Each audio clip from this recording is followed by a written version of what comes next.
I'm so sad I didn't get the kill. It's gonna hit. That kills. I'm hype. Yo, he's got the skin and he's losing. Oh wow, I got clipped.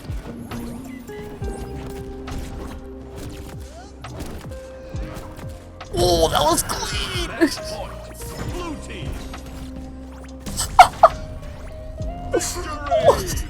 So you want to main Reindog. As of right now, Reindog is not a good character, but if you're still willing to try, I'm here to help. I have currently reached top 4.9% of the player base playing Reindog only. And something that you have to think about when you're playing Reindog in concept is that you're generally going to be playing to output as much damage as possible and find potential optimal situations of either pulling your ally and putting them in a safe situation, or being able to punish and destroy your opponent. If you miss these opportunities and if you're not able to establish the presence of Reindog, simply shooting out little lasers or having projectiles constantly being thrown out won't necessarily be enough. Reindog, while he is generally intended to be targeting enemy, and I think you have to be thinking about other things such as how can I aid my teammate and how can my placement and my scenarios actually be very viable. I made a guide about Reindog in alpha, and there hasn't really been any changes to Reindog. You kind of just play him the same way as you had originally played him. What we're going to be doing, I'm going to avoid, is really showing you a lot of combos. I think you kind of just learn them from finding them on Twitter or whatnot. What I'm really going to be talking about in detail is the concept of how you're supposed to be playing him and how to approach the game when you're playing Reindog. So the first thing to talk about is his original projectile. When you are throwing these little projectiles, you can directional them. You can see that I can do very low and it'll rebound, and then you can do really high and it'll go over Shaggy. If I go straight, it'll go in that direction without me targeting it. So be aware when you're throwing out these projectiles in concept, always be aiming them. They're very valuable when you're trying to cover someone, and you can cover them if you're aiming properly. If someone's going straight at you, or if you're playing like on tree fort, generally being aware of how you want to punish. Another big example of what you can do with Reindog is throwing from the side or off stage. Since you consider that you have 2 jumps, 2 dodges, and 2 specials, and your neutral is not a special, you're able to be spamming it. So I can throw probably a lot. I can throw 3 even after burning 2 jumps, but normally you'll get pushed or you'll do 2 jumps to kind of put yourself in that situation. I would throw 1 or 2 based on where I feel like I'm at. Or you could throw as well fireball. It is incredibly useful and incredibly good to cover yourself. And if you're getting highly pressured on stage, let's say you're getting rushed down by Finn or Wonder Woman, Shaggy or whatnot, they don't do that well when they're trying to punish you off stage as they do when they're trying to punish you on stage. But there's some characters that you simply are struggling a lot to play on stage. Walk off stage, it's okay. And even put yourself in cases where you can throw it from under and then come under and fall right under as soon as like you shoot it out. You can do it right here, and then you fall, as you notice, right under a ledge, so you're going to be in a safe situation. The reason that I would call it safe is because you've hit whoever is standing in that scenario or in that position. If you didn't hit and now you're in a worse situation, I'm going to show right here. So now you're in a safe spot because you just applied hits then to the enemy. So bam, and then I'm safe and I can get back on stage. Those are just some things and concepts of how you're supposed to be playing the projectile. In combo sense, there are going to be some cases where the opponent is at very high percent, and being able to do the regular combos isn't going to work. One of the regular combos is jab, jab, forward air, jab, jab. But you're not going to be able to do forward air, jab, jab. So what you would do is you would do forward air into neutral, because I'm able to at least apply or at least do both. If I hit him with the last hit of forward air, I can't hit him with jab, but I can hit him with my projectile. So there's some other things. You can pressure and be applying pressure by throwing out these moves. Up neutral or back bumper is really good now, simply because up air has been buffed so many times on this character The up air used to be pretty bad on a Reindog, but now since it's a little bit better, you can actually pressure and even get like a big play where you were able to kill from above. So be aware that you are able to do that. You do bumper, up air, and if you catch it, you're able to do all 3 hits, since if you're running a triple jump. So the more you charge, the higher you're able to get as well. Tail wipe is a very good kill option. So if I try to do jabs, it won't kill, but if I do down air, you're gonna see a lot more knockback. It doesn't always kill. You see Shaggy at even 74, like he won't die, but when Shaggy's like at 110, you see so much more knockback. Even then, you can see right there where it doesn't kill them on middle stage until really high. You'll be able to get a kill. This is non-DI'd as well. You have to consider that. Non-DI'd 127, I think would generally kill.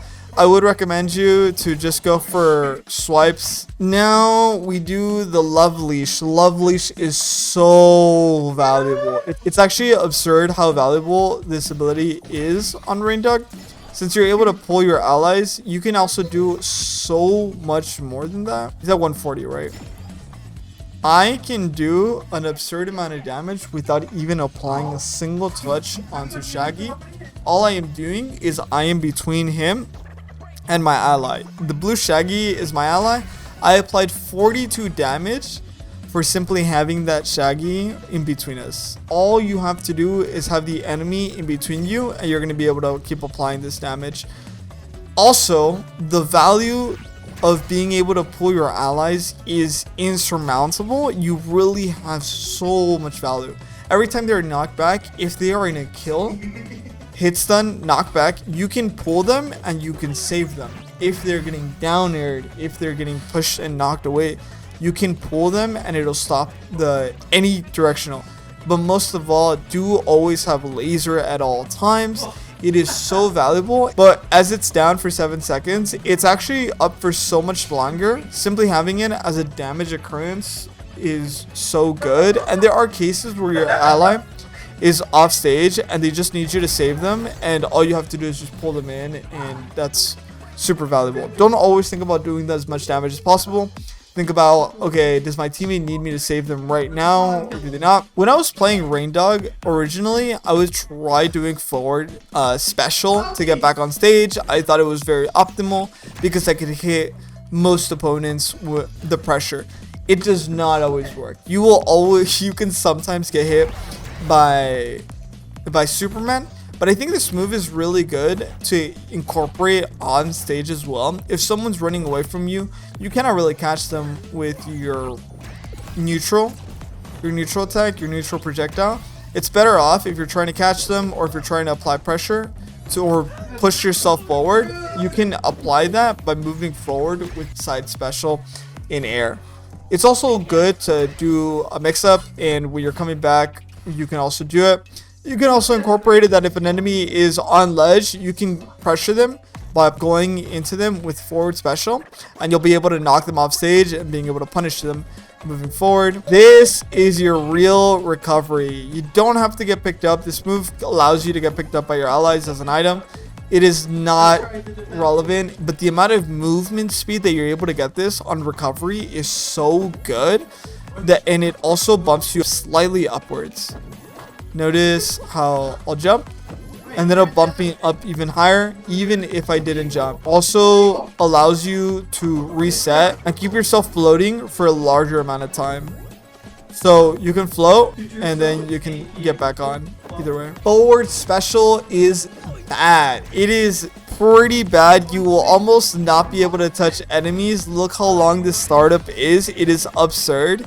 You get one hit. It's only those that are under, and it's rough. Why is it bad? It's an arbor break move. So you just do down neutral. Yes and no. You want to do down neutral when you have a lot of enemies around you. You want to do forward special on ground when you have enemies that are far away from you, that are charging up, and you feel like you can have prio.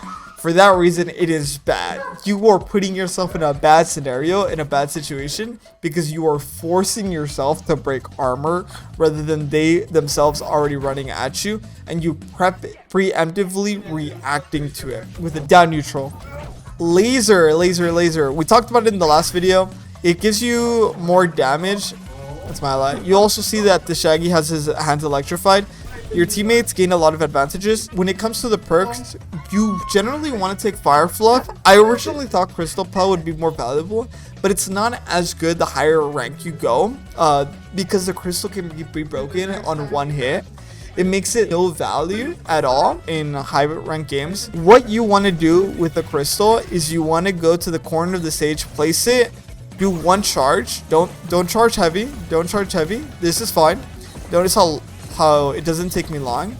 The reason you don't want to put that much priority on placing it is because if you do, you're spending a lot of time that you yourself are not helping your ally, or your ally is getting punished. Doesn't make sense. It's like, okay, I'm gonna do a lot of damage if I'm able to place this crystal, but it's not worth the value because it can be broken so easily. If the crystal gets placed all the way up, it does not matter. It will come down slowly, and eventually with 2 jumps someone can hit it. Yes, you can get a hit off of it, but consider what you lost at that cost. You lost a lot of your teammate being hit, a lot of your teammate being pressured, and unless you and your teammate are standing right beside each other, that is the only time I generally recommend you charging up the crystal, because you and your ally are right next to each other and you know your ally isn't getting pressured for you charging it up. When you charge this up and you get hit, if you only get hit on your character on Reindog and you don't get hit on Crystal, you'll generally get protected. Shaggy, hit me, please. You see how hard it is though? You'll see a lot of that happen where you'll place Crystal and they'll get punished because they want to force you. You'll just get a lot. But even the bot, the very easy bots, just really easily is able to destroy it. So not a lot of prio, not a lot of pressure. So do be aware, and that's why I don't really recommend Crystal Pal anymore. Can you go Crystal Pal? Of course you can. How much commitment do you have to do to use it? A lot. So those are my thoughts and my reasoning behind it. Last thing, Fireball. Fireball is really good. Fireball can be applied and can have a massive amount of damage. Let's see if he takes damage and walks back into it.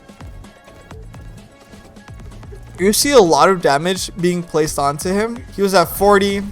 In total, it does about like 15 damage, 16 damage after I hit him. So that's including the hit. When I recommend to place Fireball is at all times. Throw it out, make it spammable, right? But also be aware you have 4 stacks of Fireball. You can place it when you're standing on floor. Generally, you don't want to unless you want to cover the area.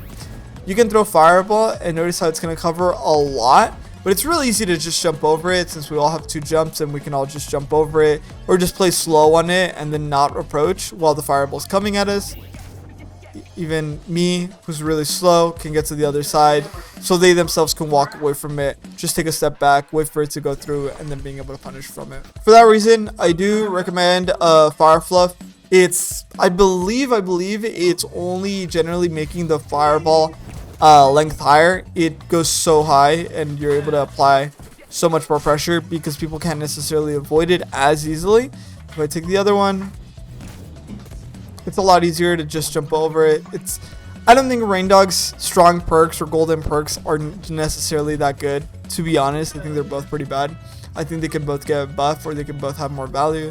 But I also think some characters' perks aren't necessarily, or the signature perks aren't necessarily what you need or what is required for the character to do well. I think Reindog himself doesn't necessarily require either one. And the reason that I once again say Crystal is more value without you having the one where it moves towards you is because when you're able to apply Crystal on corner, it makes it so much harder for them to pressure you and it forces them to try to clear the Crystal. If you place Crystal here, you get knocked back. They have to clear Crystal so they don't spend time trying to punish you on the recovery. On the other hand, if you have a crystal that's constantly rotating and moving towards you and you're in a situation where you have fallen off or you have been pushed off, it is harder for you to gain as much value. Let's say you place a crystal here and you're getting pressured. The crystal is no longer on the stage.